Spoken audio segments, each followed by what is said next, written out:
Tai gyvendinam iš viso 34 profesinio mokymo programas ir pirminio profesinio mokymo, ir tęstinio profesinio mokymo. Pradedant nuo inžinerinės pramonės ir baigiant žemės ūkiu yra įvairios mokymo programos. Tai ir statyba, ir paslaugos, ir sveikata, ir socialinė gerovė. Tikrai daug to, ko reikia šiandieniniai rinkai ir ko reikia šitam regionui. Profesinė mokykla yra išskirtinė tuo, kad daug dėmesio yra skiriama praktiniam mokymui. Viena iš profesinio mokymo organizavimo formų yra pameistrystė. Taip mes jau apie 8 metus bandėm, po truputį judėjom į priekį. Turim tam tikrą metodiką, kuri puikiai tinka mūsų regionui ir mūsų mokyklai. Turim mokykloje tikrai daug puikių pedagogų, didelis dėmesys skiriamas skaitmeninimui. Jeigu mes nagrinėtume, pavyzdžiui, suvirinimo praktinio mokymo turimą infrastruktūrą, mūsų mokyklos infrastruktūrą, tai matytume, kad turime tikrai puikią laboratoriją.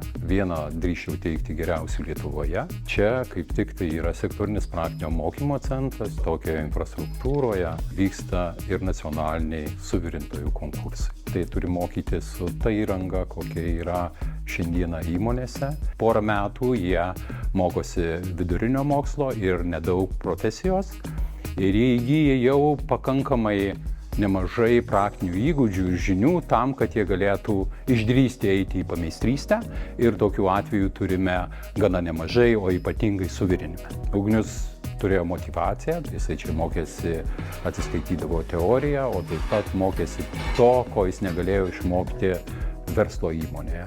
Tai visų pirma su ta įranga, kuri šiandien yra pas mus mokykloje, suvirinimo mokymo programoje, tai beveik visi baigiamo kurso mokiniai mokėsi pameistrystės mokymosi formą, jų įsidarbinamumas beveik 100% arba netgi 100%, kadangi jie baigdami mokyklą jau pameistrystės mokymosi formą, jie jau turėjo darbo vietas, turėjo siūlymus ir turėjo ne vieną siūlymą ir baigę metalo apdirbimo staklininko mokymo programą mokiniai įmonėje Astra LT.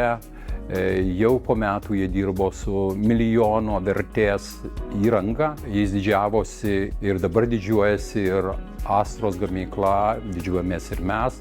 Jie nuolat mokosi, turime puikius partnerius čia regione. Jie taip pat didelį dėmesį skiria žmogiškiesiems ištekliams, dirbdami kartu mokykla, įmonė ir mokinys. Jie netgi drįsčiau teikti daugiau praktinių įgūdžių, geriau integruojasi, baigia mokyklą į verslo įmonės.